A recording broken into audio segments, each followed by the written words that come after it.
Olá, amigos. Estou aqui mais uma vez com nossa quinta parte da historinha de eu e meu violão. Sim, foi o título que eu titulei. E trata-se de uma história realmente, de uma ligação muito grande, muito forte que eu tenho de fato com o meu violão, que é uma extensão da minha personalidade. E a finalidade dessa historinha é porque vale a pena. Acho que não só as celebridades têm que contar a sua história, mas vale a pena a gente contar nossas histórias, porque as pessoas às vezes se identificam com isso, às vezes divertem, né? Às vezes é simples entretenimento.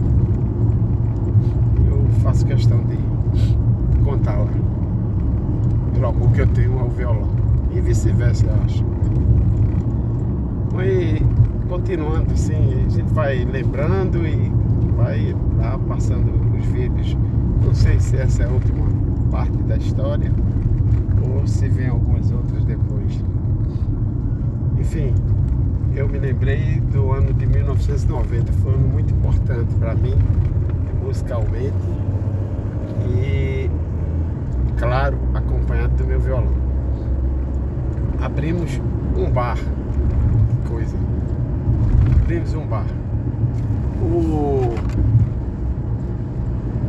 bar se chamava Escravo da Alegria. Éramos 4 sócios, amigos de infância.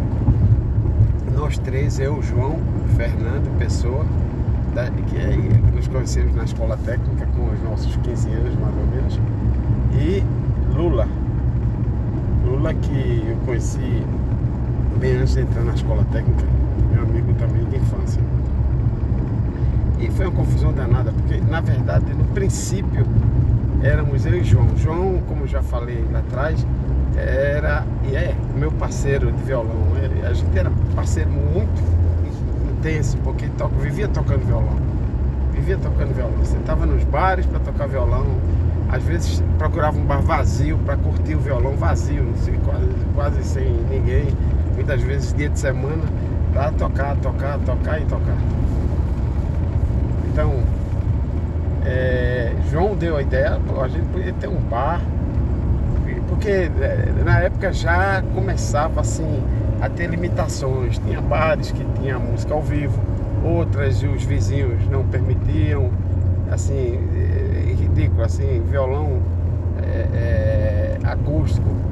Mas às vezes a gente tocou em bar, já tocava em barzinho e tal, mas não era uma coisa muito constante, a gente não tinha mercado. Então, aí João disse, a gente podia matar 2 coisas com um tiro só. A gente podia abrir um bar musical com shows, e a banda, aliás, a banda não tinha nome ainda, a banda tinha nome, era Partido Alto. Como eu já disse também, Partido Alto a gente não sabia nem o que era quando deu nome, criança. Mas com a nossa banda a gente podia ir lá dar show e tal. E assim foi feito, com muito sacrifício. Ninguém tinha dinheiro. Juntou, botou a moedinha. Agora, eu e João abriríamos o bar. Só que João convidou o Fernando, nosso amigo comum. Fernando era o cara que tinha noção mesmo assim de administração. Era e é um cara muito comercial, assim, com uma cabeça boa danada. E Lula também, que Lula era companheiro de bar, mas assim, ninguém tinha noção do que era um empreendimento, abrir um bar. Eu trabalhava já, era engenheiro, trabalhava para construtoras, eu sabia o que era engenharia. Às vezes as pessoas confundem, eu sou um engenheiro, vou abrir uma construtora, pronto, tem tudo para quebrar, né? Porque não tem a menor noção, muitas vezes, de como executar uma empresa. E assim também é bar. E bar é muito complicado. Olha só, se quiser abrir um bar, estude, veja se é bem isso que você quer, que o bar não se resume da porta da cozinha ou da administração para fora. Da porta da cozinha e da administração para dentro é onde rola muita dificuldade, né? Eu não vou falar de bar aqui, mas abrimos. É historinha mesmo. A gente saiu procurando uma casa para alugar, uma casa para alugar e a gente achou realmente ali no bairro do Rosarinho. E quem conhece Recife sabe, o bairro do Rosarinho, uma esquina maravilhosa, Caio Pereira com outra rua que eu esqueci o nome. Bacana, uma casa, era a cara do bar. Gente, só que a casa estava derrubada, quebrada, precisava de uma reforma. Aí eu entrei como engenheiro, né? Mas engenheiro, até rima, engenheiro pode ter tudo para fazer, mas não tem dinheiro, nem sempre tem dinheiro. E eu não tinha. Pra ter uma ideia, fazia 5 meses que eu tinha sido demitido. A gente é engenheiro, eu construía prédios, e quando a gente acabava o prédio, e eu trabalhava em construtoras, a maioria delas pequenas, quando acabava o prédio, aí a gente era demitido e às vezes passava, eu estava 5 meses aí sem emprego. Veja que loucura.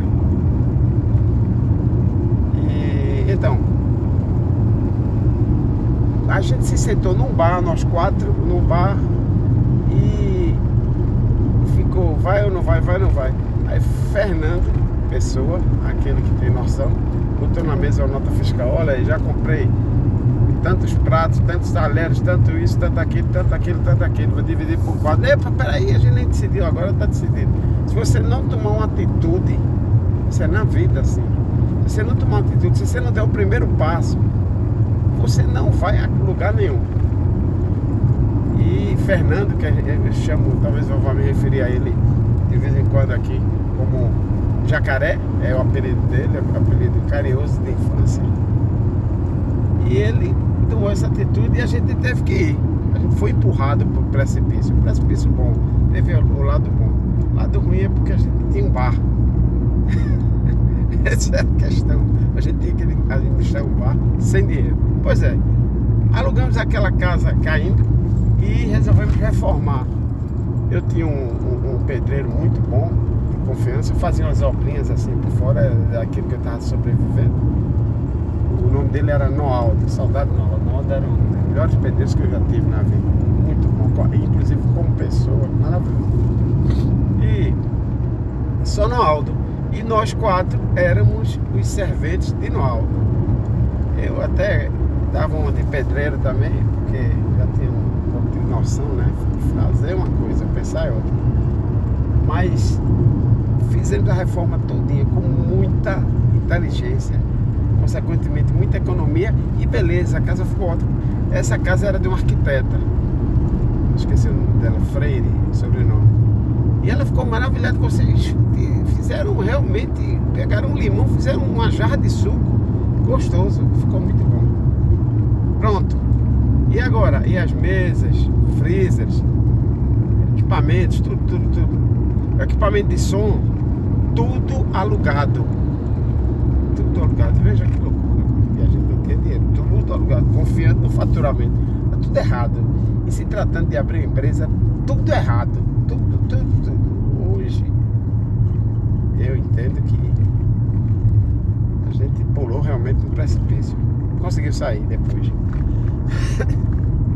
Bom, alugamos som a Sérgio. O som ficava lá, a gente pagava ele com uma mensalidade. E o bar, como é que funcionava? O bar, a gente tinha música ao vivo na quinta, sexta e no sábado. No domingo, não me lembro, eu acho que domingo abria, mas abria e fechava cedo, assim, só para quem quisesse tomar um drink, alguma coisa. Mas não tinha música.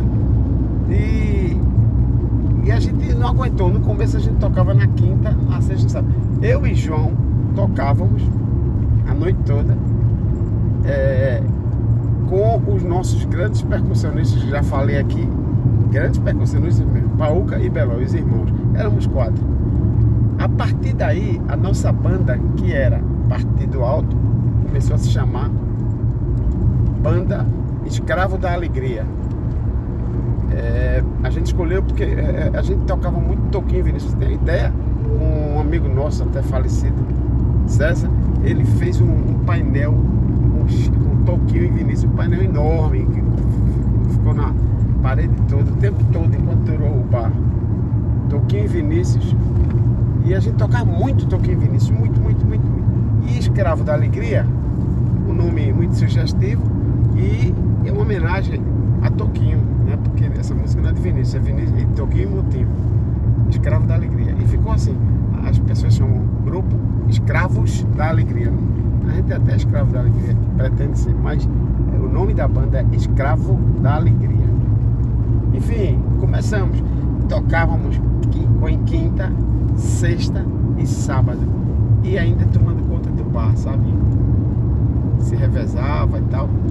Olha, cara, muito cansativo, muito difícil. Eu quando era tinha um certo revezamento, tinha aqueles que fechavam o bar, sejam músicos, e às vezes eu saía às 7 horas da manhã, no outro dia. Eu não tinha costume assim de virar à noite e pagando garçom e arrumando as coisas e preparando o dia seguinte e tal. Era muito difícil. Tudo porque a gente era músico e queria tocar no nosso bar. Veja que ingenuidade. Mas agora o bar fez muito sucesso no início, assim, um baita movimento. Sim, as mesas também alugadas, viu? As mesas invadiram a calçada, foi pouco. Tinha noite que sexta-feira era mais pesado. A mesa ficava no meio mesas ficavam no meio da rua, assim, junto do meio fio. Tinha a área interna com mesas, onde a maioria das pessoas ficavam. A área externa, que era um jardim muito bonito. A gente deixou a casa legal. E tinha calçada e ainda às vezes derramava para a rua. É assim que funcionava. Só que a gente não aguentou. Tocar a noite toda é duro. E na quinta, na sexta e no sábado, a gente tocava a noite toda. E não fazia intervalo. Depois eu explico por quê. Fez poucas vezes. Então a gente teve que dividir esse palco. Eu não me lembro da escola, mas aí conhecemos, e nem me lembro como, um grande amigo, hoje meu grande amigo, Osman, grande músico, excelente músico, a gente teve muita sorte. O Osman tocava lá, a gente pagava a Osman para se revezar com a gente. Aí não sei, quinta, não sei se era metade. Não, na quinta a gente tocava, e na sexta e no sábado a gente se dividia com as mãos, Osman começava, a gente acabava, ficava uma coisa mais leve, menos difícil. Então, ali a gente já tinha tocado em bares e tal, já tinha tocado assim, em condomínios e tal, mas ali tocando tão intensamente, eu pessoalmente, acho que todos nós adquirimos muita experiência de palco. Eu vejo os cantores famosos que dizem aí, o próprio Milton Nascimento, olha, você tocar em barzinho, tocar em festa, isso ensina muito. Eu aprendi bastante. Postura, com violão, tudo. Som, como me utilizar melhor de minha voz. Aliás, eu antes pouco cantava só para fazer, porque João tinha e tem uma voz maravilhosa. E eu me escondia atrás da voz dele, porque eu não queria cantar. Nunca gostei da minha voz. Hoje estou mais acostumado. Eu sempre achei minha voz meio nasal e não queria cantar. Até que, claro que não poderia ser diferente, tivemos conflitos. No momento de tensão, os conflitos surgem, mesmo entre irmãos. Nós hoje somos 4 irmãos, nós amamos muito, mas houve uma cisão no bairro. Ficamos de um lado eu e Lula, e do outro lado Jacaré, Fernando e João. Pimpão, de João. E bom, não importa assim, coisas administrativas e fica, sai. Saíram João e Fernando. Num clima não muito amistoso, de fato. Foi legal. Contar a história é bom, vivê-la é muito difícil quando a história é tensa. Então, aí o que é que me cabia? Na música, no palco, ficamos eu, Pauca e Belo, os 2 percussionistas. Eu não abandonava nem a pau, nunca abandono. Para mim são os 2 maiores percussionistas do mundo. Por quê? Para mim, por quê? Porque porque a gente se entende assim de uma forma que até eu me surpreendo muitas vezes, né? Música, entrosamento, não é só futebol não, entrosamento da música é uma coisa maravilhosa. E, eu ia lá no... fiquei muito ritmista no violão, e eu tocava muito samba, mas não só samba, mas eu tocava muito samba. E por quê? Porque eu tocava sempre com meninos. E antes disso, eu acho que eu já disse atrás, vamos ser bem rápido, eu tocava tamborim, Beloy tocava tarol e Paúca tocava surdo. Na nossa época que a gente fazia batucada, tocava no carnaval, essas coisas, eu tocava violão. Isso, então, outro dia, faz tempo, mas bem depois, eu percebi que quando eu toco samba, eu toco tamborim no violão. Depois eu misturei com metais e tudo, é uma coisa muito linda, porque o que você absorve, olha, violonista que está começando, isso é muito interessante. Não há necessidade da intenção, porque a intenção às vezes atrapalha, mas você percebe que o que você ouve e gosta, evidentemente, você põe no seu instrumento, querendo ou não querendo, desde aquele estilo que você escolheu. Eu acho que a gente não escolhe o estilo, a gente vai. E eu me vejo hoje, por exemplo, colocando metais. Eu faço umas rifadas, vou chamar assim, meio que imitando assim, o trompete, imitando até o sax, imitando o trombone, muito, pontuando. Então isso é bacana. Isso tudo naquele palco do bar Escravo da Alegria. Naquele palco eu aprendi, desenvolvi muito, foi muito bacana. Agora aí, nós três, quem que ia cantar?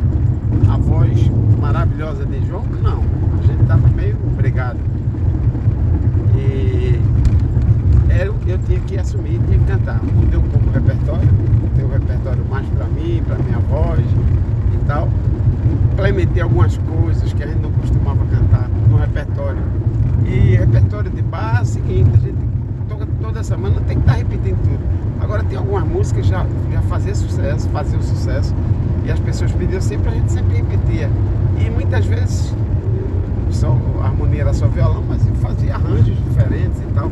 Isso tudo foi muito bacana, porque aprendi demais. Entende? Então, o bar, eu não passei um ano nesse bar. Os dois meninos lá saíram, acho que com 6 meses de existência. Um pouquinho depois eu saí, foi quando meu filho nasceu, Felipe Resch, que nasceu 17 de maio de 1991. E eu não sei se está relacionado não, mas era mais uma responsabilidade.